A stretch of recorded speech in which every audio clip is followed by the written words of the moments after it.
All right, this is the first presentation for the Middle East. First, I'll just start off with some questions that you should be able to answer by the time we get done with this unit. And obviously, these could appear on the short answer quiz when we get to the quiz. So, first question: should the West attempt to democratize the Middle East and other Islamic areas? Meaning, like, should we try to go in and almost force democracy into the region? And then, what role does religion play in politics in the Middle East and other Islamic areas? How big does religion play a part? Which you should kind of know going into this that it does play a big role, especially in your Islamic countries.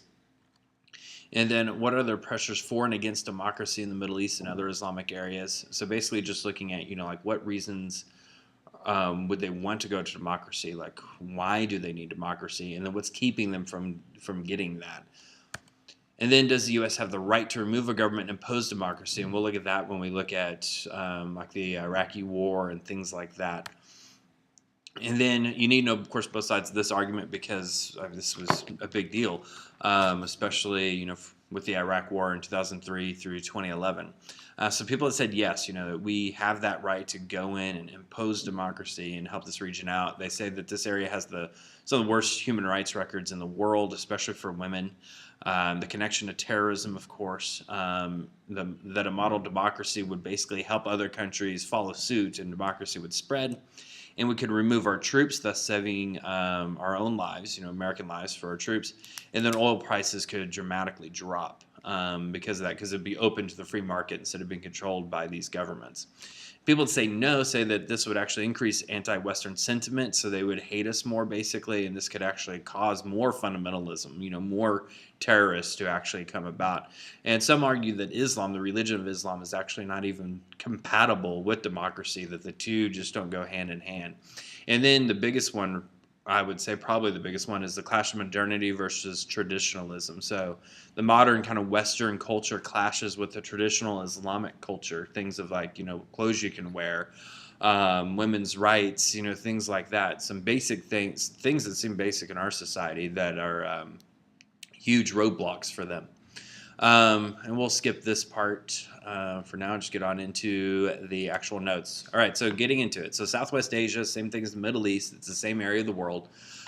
So just obviously it's part of Asia. That's why it's called Southwest Asia. Middle East, generally we're talking about Turkey, all the countries here in the middle, and then over to Afghanistan usually is included with this as well. And then Egypt and really the rest of North Africa you can throw in with this region, culturally speaking, which we're getting into in this slide. So as far as what they have in common with North Africa, you need to know these three things. The Islamic religion is throughout this area because Islam, when they had an empire, took over all of this area. A strong Arab culture, again, because of the empire, spread throughout this area. And then similar physical geography. You have the Sahara Desert in North Africa, and then most of the Middle East is a desert as well, like the Rub' al Khali and the Syrian desert. And so because of that, the cultures are going to develop pretty similar. Physical geography shapes a lot of the culture that develops in those regions. And so they had similar struggles, similar things they had to overcome. Another key feature of the Middle East is that it's a cultural crossroads, meaning that really goods and ideas and people cross through this area to trade with one another. So, if you're in Europe and you're going to Asia, you're going to go through the Middle East and vice versa. Or if you're in Africa going up to Russia, over to China, you're going to do the same thing. So this is like the four-way stop of planet Earth. And so because of that, they get ideas from all these different cultures, which you can see, especially with the Muslim Empire, they're incredibly innovative. They come up with so many things. And the reason why they're at the forefront of thinking during that time is because they're at the center of everything. They can get ideas from the Europeans, ideas from the Chinese, ideas from Africa, and combine that together, and they're using the best knowledge from all these regions, and it combines here in the middle. And then, of course, the ideas that come out of here are going to spread quickly. So religions and things like that come out of the Middle East are going to spread throughout the world pretty quickly because of that. So generally speaking, your most innovative people are the people that have contact with the most people. All right, and so looking at the contributions, and you don't have to know like all of these necessarily. I just want you to get the picture of how being in the center of everything can really catapult you to the front of mankind. when it comes to innovation and thinking and things like that. So this area is the first to domesticate. So again, that's going to spread out from there. The idea of domesticating and farming, so the beginning of culture comes from there. Your first practices in medicine, like stitching and stuff, came out of the Middle East. Eyeglasses came out of the Middle East about 1,200 years ago, understanding how the eye works and creating glasses to fix your vision. Your first pharmacy in the world was in Baghdad. So again, huge advancements in medicine. And then they came up with hospitals.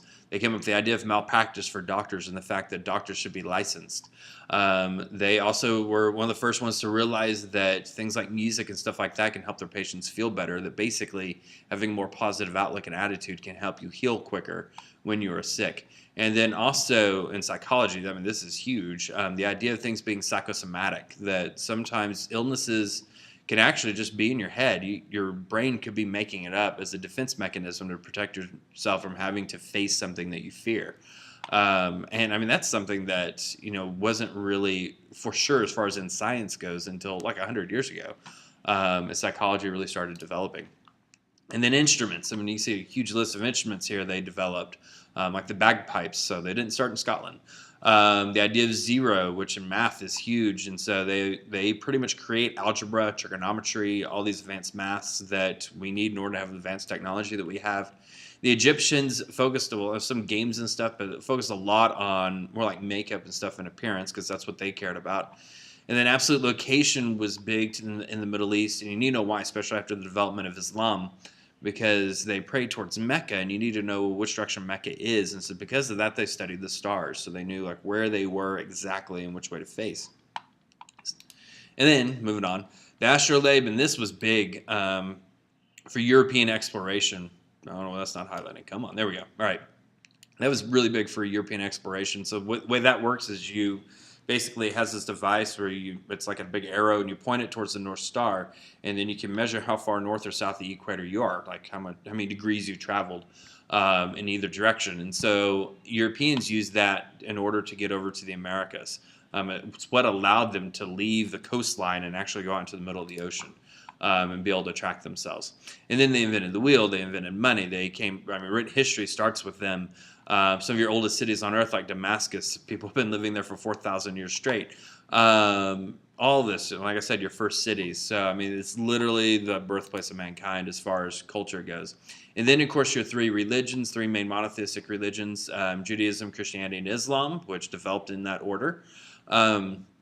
Now, of course, they have a lot of differences and stuff like that, but a couple of things they do have similar. They're considered Abrahamic religions. We talked about Abraham and Isaac. So through Isaac, you get the Jews and the Christians. And then through Ishmael, his other son, is where you get your Muslims from. But also, they do share some of the same stories, especially in the Old Testament. All right, so one of the stories they all share is the story of creation. Out of Genesis. And so, for all of them, obviously, like the location of Garden of Eden would be cool to know. And so actually, after reading in Genesis chapter 2, 8 through 14, you can see based on that, it lays out the geography of where it would be. And so all three religions believe the Garden of Eden would be right here, which currently is under the Persian Gulf. Used to, though, the Persian Gulf just came up to this right here. So it would have been right on the northern bank of the Persian Gulf, basically. And then here's some of your first cities ever in human history: Eridu, Ubaid, and Uruk, right here near the Euphrates River.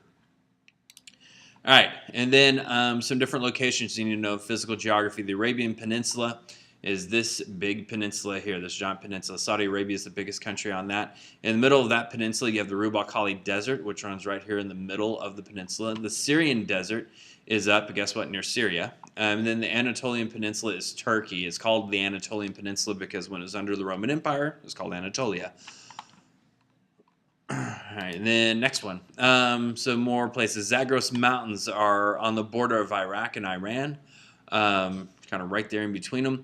The Tigris and Euphrates rivers runs in the middle of Iraq for the most part. These two rivers, again, are going to be highly important as far as early human history. That's where we settled and started farming. That empties into the Persian Gulf. The Jordan River is in Israel, and the Jordan River empties into the Dead Sea, which is right there, both in Israel. And then the Suez Canal is over here. It connects the Mediterranean to the Red Sea. And this is what cuts down on shipping from, if you're trying to get to India, you can come through the Indian Ocean, up the Red Sea, and then into the Mediterranean instead of all the way around Africa. And then the Persian Gulf is this area right here. That's where a lot of our Navy is located in the Middle East. All right, and then looking at human environment interaction, one of the most important resources they have is water. Now, obviously, oil is the biggest one they make money off of, but water they don't have a lot of, and so they need to figure out ways to conserve it. So it's important as far as trying to figure out how to conserve it and use it in a good way. So you need to know the big three things they do. So first one is damming. So they dam up a lot of the rivers and stuff like that and create reservoirs. And then irrigation, but a specific type of irrigation called drip irrigation. So it's these long, like black hoses that you put along the root system, basically, of your crops, and it drips water directly into the ground. And you need to know why they do that instead of like a giant sprinkler. And they do that because it gets so hot in the Middle East. If you use a sprinkler, you're going to waste a lot of water. It's going to evaporate as it's in the air. And then, of course, when it lands on the ground, a lot of it's going to evaporate there, too, because it's 120 degrees. And so whereas if you put a hose along there and it drips immediately into the ground, then it's going to be a lot more efficient. You're not just wasting all this water everywhere. And then desalinization, that's where you take salt out of ocean water. They only use this, though, for like sewage and stuff like that. They don't, because it's just too expensive to clean water, or to get the salt out of water for drinking and that kind of demand. And then, of course, oil is incredibly important to this region. And it's used for a lot more than just putting gas in your car and oil in your car. It's used for plastics.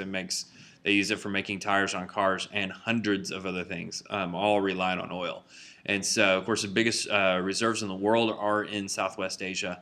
This is where we see most of our refineries as well. So after you pump it out of the ground, you also have to refine the oil so you can make like oil that you put in your car, and then, of course, gasoline and things of that sort. So you can see here where the reserves are. So Saudi Arabia right here, the gray bar, has by far the most oil. After that's Canada, but we can't get to most of that oil either because of permafrost and just lack of access to be able to get in there, or areas that are just not allowed to drill because of environmental rights. And then Iran would be next after that, Iraq. And then we are down here. So not quite as much oil as anywhere else. Of course, most of that oil that we have is in Texas or Alaska. All right, and then term Fertile Crescent. Now we're kind of getting into history a little bit, early history. So this area is known as the Fertile Crescent. This is where humans first settled in this area. As you can see, all the ancient cities are right along here between the Tigris and Euphrates River mainly, and then again over here on the Mediterranean coast. And they would stay here because the rivers, of course, provided water, irrigation. Also, these rivers would flood every year, providing silt on the ground, which is high in nutrients, so they could farm. All right, and then all these photos are in the way. Let's see here. See if we can kind of get these out of the way a little bit. All right, so let's see, just about there. A little bit more. Okay. So, like I said, the Fertile Crescent, of course, is the area where they farmed. It's also known as Mesopotamia, is another term you need to know for it. We see our first domestication of animals, cows, goats, sheep, pigs, the first ones. Like I said, our first cities, our first empires come out of here. And then you need to know the term Bedouin. So Bedouins are nomads in the Middle East, and they still exist today. They still live nomadic lifestyle. But they were key for spreading Islam, which is the main thing you need to know about them. And so when Islam develops, as they learn about that religion and begin to convert, since they move around so much, it's going to spread around the Middle East quickly because of that. But Bedouins have been around for thousands of years. You go all the way back to Moses. Moses married a Bedouin woman. Whoa, just threw my pen at myself. But yeah, so I mean that goes back a long time ago. All right, that's it for this presentation. Be sure to, of course, watch the rest of them, especially the one about the Arab-Israeli conflict.